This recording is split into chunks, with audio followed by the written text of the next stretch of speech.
Mithril and rope. After spring. In the days following the spring equinox, fortifications bloom across Marive like flowers after the rain. In Acarion, a tower of white marble and blue ice garrisoned by pale-eyed elfin warriors in chain and silk. Over Nadir, a keep of ice with 6 cruel iron minarets from which squats hirsute archers scan the hills. Yet both are dwarfed by the citadel that rises in southern Clisharn, Iskander's donjon, a boon granted by the Queen of Ice and Darkness, and called forth from the Regio at the Owen score on the battlefields of Marive. The donjon is a massive monolithic castle of adamant, with a grand gatehouse from which the heralds of the breath of winter issue forth to aid the defence of the unshackled territory. These mighty warriors, sheathed in heavy armour that conceals their features from the Imperial soldiers they fight alongside, bear massive iron tower shields marked with the sigil of blue flame. When they battle the invading Grendel, the runes worked into their armour ignite, surrounding them in a flickering aura of blue-white fire that cows their enemies and adds weight to their dreadful blows. All told, the 3 magical fortresses bring with them nearly 2 entire armies of supernatural warriors, drawn from the frigid realm of the immovable one, to fight alongside the Imperial orcs and defend their lands against the Grendel. And fight they do. The winter sun may have withdrawn to zenith along with the 7th wave, but in their place come the summer storm. The presence of an unshackled army is paramount. Without it, the promise given to the Eternal of the Summer Realm at Owen Score would be broken, and her aid forfeit. The summer storm do not march alone, though. Down through madness-haunted spiral alongside them come the Tower Jacks, the Wolves of War, and the Argent Sword. The League and Urizen have their own reason, perhaps, for ensuring the Grendel attention remains focused in southern Marive and not in Spiral or Redoubt. As they pass through Eoradel, the summer storm are joined by the orc soldiers of Rukrak's Redoubt. The bastion bears an enchantment that makes it easily the equal of Iskander's donjon, and the walls are aglow with the ramparts of Ashlar. The garrison is bolstered by towering constructs of bronze wielding devastating mattocks, maintained by engineers from the city of Fire and Stone. Recent months have also seen a notable increase in the number of northern Marive orcs signing up for a tour of duty at the Redoubt. Even the notoriously cynical Uthni family have been heard encouraging support for the Redoubt. Perhaps they have finally begun to believe the Unshackled when they say they will not abandon the arid southern territory. As the equinox passes, however, even the traditionally dry north of Marive enjoys unseasonal rain that brings life to the scrubby grasslands. The rivers of life have risen in Marive, bringing with them the life-giving essence of the spring realm. All potable water in the territory serves to bolster the health of those who live and fight here. Wounds sustained in battle heal overnight, provided they are not mortal in the moment. The work of the physic and the battlefield healer are made so much easier by the spring magic flowing through the territory. The curse of life is indiscriminate, of course, and aids the Grendel as well as the Empire. This makes fighting all the more bloody, because only the killing blow will serve to actually deplete the enemy forces. Injured soldiers who might take weeks to recover will be back on duty tomorrow, unless they are dead. A feeling of recklessness spreads through the territory this season on both sides. After all, when serious wounds are no more inconvenient than minor injuries, why not take the risks that might win you victory or see your enemy in the ground? There is perhaps a little trepidation on the Imperial side given the reports of chaotic events last season wherever powerful magic held sway. Yet the stories are contradictory, with the most common claiming the threat is past thanks to events at Anvil during the spring equinox. Perhaps everything will be fine, as it has been in the past. Perhaps nothing will go awry.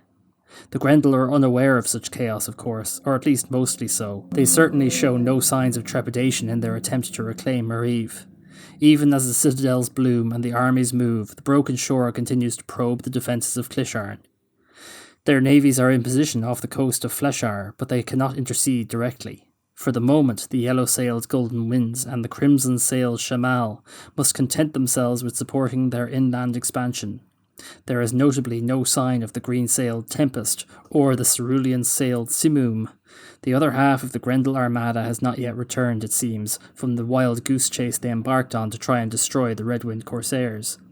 There is no shortage of warriors in Marive this season, but the Grendel may miss the aid of their missing naval forces. The fighting balances on a knife edge, and any factor might tip it one way or another. Ebb and flow. The Salt Lords still seem to be committed to reclaiming Clisharn, and especially the Fundin Delve. The Empire remains equally resolute that they will not achieve that goal, and will press no further into Mariv. The Summer Storm and the Towerjacks, along with soldiers from Rukrak's Redoubt and the forces of the Summer Realm, siege the defence of Clisharn. Iskander's donjon provides a fine base of operations from which to plan the best way to hold the hills against the broken shore. At the same time, the Autumn Heralds of the Argent Sword and the Wolves of War go on the offensive. Both armies seek to steal back the wealth of Mariv from the Grendel, and perhaps supplement their gains with a few treasures of the broken shore in the process. The Argent Sword need no additional impetus to focus on relieving their enemies of their possessions, and the Wolves have bolstered their number with hard-bitten mercenaries more enthusiastic about the opportunity for further profit than for high-minded ideals of protecting the Empire. The Broken Shore assault has lost none of its momentum. They continue to build on their successes last season, keeping up the pressure on the Imperial defence. All the magical warriors in Mariv are not enough to do more than blunt their attack, to slow their advance. Last season it was the Black Eels and the Brine Turtles in the vanguard. This season they have fallen back a little, and a new force leads the way forward. The Storm Sharks were mustered in the wake of the disastrous loss at Solon's Doubt. Their banners bear the image of a shark and thunderbolt, and their mien is very different to that of a typical Grendel army. They are violent, aggressive, savage, and concerned only with crushing their enemies. Time and again they assault Imperial positions, seeking to break them through sheer force of will and an unflagging resolve to kill as many of their opponents as possible. They pay in blood for their reckless audacity, but they also win as often as they lose, and with their strength at the fore, the rest of the Grendel attackers follow suit. At first it seems the Grendel, led by the Storm Shark assault, will push the defenders back, but they have reckoned without quite so many of the Heralds of Summer and Autumn. The supernatural clarity helps the Imperial commanders to coordinate the disparate groups of defenders, to deploy them where their strengths will be most apparent and their weaknesses protected. The headlong rush to battle of the Storm Sharks is blunted by savvy tactics. While the anvil of the Summer Storm and the Towerjacks contains the Grendel advance, the opportunistic aggression of the Argent Sword and the Wolves of War begins to turn the invasion back. Unfortunately, the invaders have their own magics. The armies of the Broken Shore swiftly counter the advantages provided by the clarity of day with preternatural strategic acumen of their own. A dizzying sequence of attack and counter-attack, thrust and parry plays out across the front with cohorts of warriors as the swords and careful positioning as the shields. It looks as if the Grendel, with their sheer force of numbers and their effective naval support, will win the day. Yet Clisharn is defended by Iskander's donjon. Unlike the usual citadels raised by the Empire, the donjon is one of Cahan Cane's larger fortifications, and its garrison is composed of mighty warriors and guardians who have fought countless battles over the centuries. The Lords of the Broken Shore are purely mortal, and unprepared to directly beat against the might of the Summer Realm itself. They pay dearly for every step they make across the rich lands of Clisharn, and with their advance slowing, the Wolves and Sword can focus more of their efforts on driving them out. That said, the main focus of the Argent Sword and the Wolves of War is not on defeating the Grendel, but on taking back what the Orcs have stolen. Even coordinated with day magic, their soldiers are often out of position pursuing one opportunity or another to raid the enemy. When the fighting is thickest, they are often absent entirely, their attention drawn to a different part of the region, or even focused in launching a raid into Grendel-held territory to the south. Weighed against that, they are by no means the only ones looking for loot and plunder. 3 of the enemy armies likewise are distracted from the goal of capturing Clisharn by their personal goal of gathering as much wealth from Mariv as possible. This disconnection of purpose is made abundantly clear halfway through the season, when 3 Grendel armies launch an audacious raid deep into Imperial-held territory. The Great Fundin Delve Heist.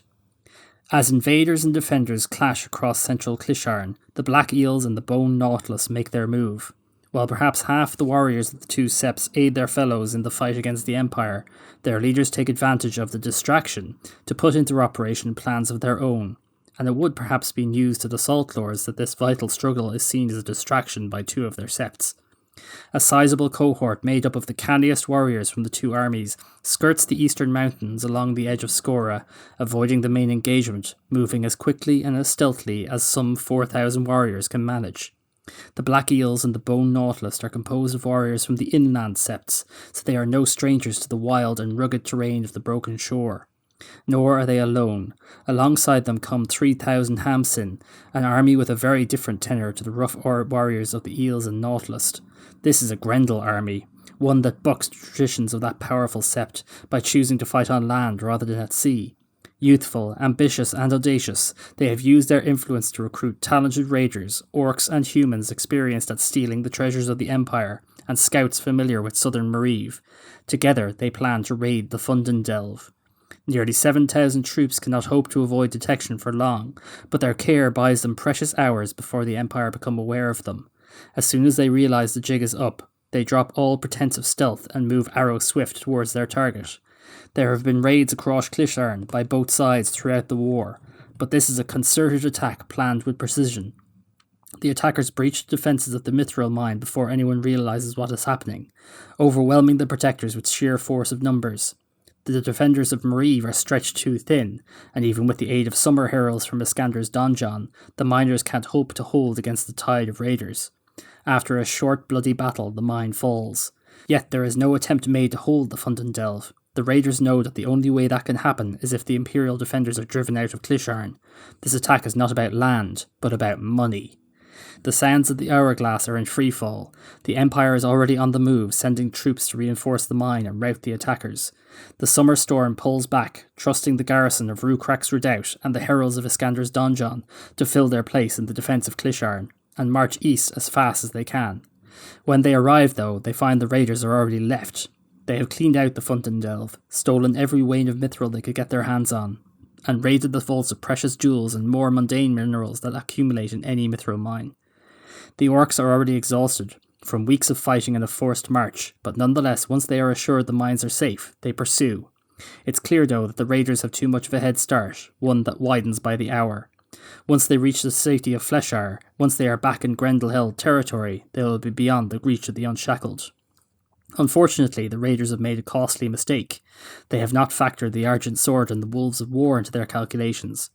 Rather than race to Fundin Delve, the two armies dispatch their own swift-moving soldiers to intercept them. It's a gamble. If the attackers plan to hold the Fundin Delve, then the Imperial defenders will catch them there. If they don't, then the Sword and the Wolves will catch them on the move, before they can make it back to Fleshar. A gamble that pays off. The raiders are not expecting to find Imperials waiting for them, between them and the safety of Fleshar. There's no chance to go around, and every minute that passes brings the summer storm and the rest of the Imperial defence closer. They have no choice but to fight, a battle not for land or lives, but for the wealth of Fundin Delve. The three Grendel forces immediately split up. The Bone Nautilus dodge west, the Black Eels try to move quickly through the foothills, and the Hamsin attack the Imperial interceptors head-on, trusting to their mercenaries to help them carry the day. Unfortunately for the raiders, they have stolen so much that they are heavily encumbered. Wagons of Mithril and ore are hard to manoeuvre at the best of times, never mind when trying to flee Autumn Heralds and League mercenaries over the rugged terrain of eastern Clisharn. Yet the Imperial forces have problems of their own. They are separated from their own lines, dangerously close to Grendel-held land, and cannot be sure what is waiting just across the border for them. As the Grendel have split up, so too must the Argent Sword and Wolves of War split their forces to counter them. Vicious struggles erupt in the borderlands between the individual raiding bands. The Autumn Heralds of the Argent Sword possess a preternatural sense for the presence of wealth that makes Grendel attempts at stealth ineffective. The Hamsin possess the classic discipline of the Grendel that helps counter the opportunistic brilliance of the Wolves of War counter-strategy. Yet the Empire does have an edge, not only the imminent threat of the summer storm, but also the fact that they are able to cooperate much more effectively than the three raiding groups. The Black Eels, Bone Nautilus and Hamsin might have coordinated their raid together, but now it is every Grendel for themselves, with no attempt made to help the raiders from one of the other forces. In the end, the raiders are not prepared to sell their own lives either for the wealth they've stolen or to help their allies escape. It's not entirely clear how much of their ill-gotten gains the Grendel have managed to escape with. Ironically, it seems the Hamsin have been the most successful. The Grendel of the mercenary army appear to have taken steps to ensure their soldiers were enchanted with day magic, allowing them to exploit an opening in the Argent Sword's defences. Wagons of precious mithril, gold, silver and iron are left scattered all across southern Clisharn, claimed by the soldiers of the Argent Sword and the Wolves of War, but others are dragged safely back behind Grendel lines. Despite the spring magic that infuses Mariv, however, several hundred warriors on both sides have fallen to claim this wealth. This clash, the Hamsin, the Bone Nautilus or the Black Eels on one side, and the Wolves of War or the Argent Sword on the other, is repeated throughout the rest of the season. All 5 armies are seeking to enrich themselves at the expense of their enemies, although nothing approaching the audacity of the raid on Fundendelve occurs. At points it is almost farcical. The same cargo of riches stolen from one of the villas of Clisharn may change hands 3 or 4 times, as both sides try to get the booty back to the safety of their own lines. Farcical, but also deadly serious. The wealth of southern Mariv will help fund ambitious projects and magical rituals, as well as simply lining the pockets of septs and salt lords. Catabat. And so the fighting continues, the war lines rising and falling like waves on the shore. Yet as the summer solstice draws ever nearer, the advantage appears to be with the Empire. 4 armies, 2 magical citadels, a supernatural fortress, an enchanted bastion, the power of imperial magic, all contribute to the strength of the Empire's defenders. It looks as if they will hold the line, and for a time there is a possibility that the Argent Sword and the Wolves of War might actually make headway, drive the Grendel out of Clisharn entirely. Unfortunately, there is one more shoe to fall. The Grendel have one final ace up their sleeves. The scouts have been reporting on unexpected troop movements along the coast of Fleshar for some weeks, but it is in the aftermath of the attack of Fundendelve that it becomes apparent just how serious the situation is. Unidentified warships have been sighted last season, but no further details have been uncovered. Now, though, they are in Mariv, and their presence begins to tip the balance in favour of the attackers. There's no avoiding the truth. The Grendel have completed raising a 5th navy on the Bay of Kadazar. It is clear, though, that this is a navy of a very different character to the Golden Sails, the Tempest, the Simoon, or the Shamal. The warriors of the violet-sailed Catabat have a uniformity to them that is not common to the other Grendel navies. Most Grendel vessels reflect the idiosyncrasies or tastes of their captains. Many such vessels are heirlooms that belong to one wealthy family or another, handed down like one of the unshackled might pass on an item of worth. A Grendel navy can easily present the appearance of a number of individual warships that just happen to be sailing together, their only common features being the colour of their sails. Not so the Catabat. This navy is composed entirely of custom-made warships, rather than being drawn from the vessels of the Grendel families. They share a common design, combining the practicality and speed of Grendel ships with the smooth lines and slightly archaic looks of Asavean battleships. Each ship is clearly well-armoured, manoeuvrable, and crewed by disciplined mariners. This would be a cause for concern, even if not for the other features they have in common. The sails of every ship in the Catabat is embroidered with designs that show the unmistakable sheen of Mithril. It isn't uncommon for Grendel ships to have decorated sails, of course, but it is the nature of the designs that causes some scouts, Urizeni in particular, to take note. Normally Grendel iconography is inspired by the sea and its creatures, but in this case the sails each bear the image of one of the constellations familiar to imperial astronomancers. Most common are the oak, the great worm, and the stork, but all the others are represented with the notable exception of the red eye of the Wanderer. Each warship also bears a figurehead, carved in the image of a sea serpent, or perhaps a dragon, in the jaws of which burns a large polished lightstone of obvious purity, an Urizeni lightstone. It is too early to guess at the exact capabilities of the Catabat, but it seems clear that this represents something new, not just in the cooperation between the Grendel and the Asaveans either. It is too early to be sure, but there is a great deal of concern that this new navy has in some way drawn inspiration and power from the magical resources stolen from Redoubt during the recent invasion. The impact of the new navy is still limited by their need to act at sea, of course. As with the Shamal and the Golden Winds, though, they provide significant support to the land-bound armies fighting in Clisharn. Keen-eyed towerjacks talk of competent battlefield magicians, versed in both offensive magics and support spells. Worse, there are signs of disciplined battlefield covens active in the Grendel lines, making use of all kinds of useful enchantments and rites to further strengthen their warriors. But from the point of view of the Empire, the situation is compounded by the Asavean armada that accompanies the Catabat. With them are a flotilla of Asavean warships, great floating fortresses crewed by dozens of sailors, carrying ruthless, arrogant warriors in polished breastplates and helms. The plenum continues to support their allies in the east, continues to send their warriors to aid the Grendel in their battles with the Empire. In a way, the withdrawal of the bounty on imperial vessels has played to the favour of the plenum, There are more ships free to send to the Bay of Kadasar to make war on the Empire, and make war they do. Where the Grendel troops are tiring, after months of continuous campaigning in Mareve, the scions of Asav are fresh and eager to demonstrate the might of their ancestors. Their weapons, armour and shields may look archaic to Imperial eyes, but this is a nation older than the Empire, that once bestrode the known world before its leaders fell into venality and corruption. Their burnished bronze breastplates are of an alloy that turns aside blows and arrows as effectively as Mithril, and they are no less deadly with their spears and gladii. In the end, it is the purple-sailed ships and the Asavean alliance that decisively turns the tide against the Empire. After months of back and forth, the sea washes up the beach. The Grendel rally and press the Imperial armies on every front, and slowly but surely they are forced to step back. They cannot take the whole of Clisharn, Iskander's donjon sees to that, but more and more territory falls to their slow, grinding advance. Fundendelv and the Grand Lodge remain in Imperial hands, but as the summer solstice dawns after months of fighting, the winds of war favour the Grendel. Game information. Mareve. The Empire continues to hold Clisharn, but only just. The Grendel have committed significant forces to the fight in Mareve and have driven the defenders back. If not for the additional defence of the region provided by Iskander's donjon, Clisharn would have already fallen.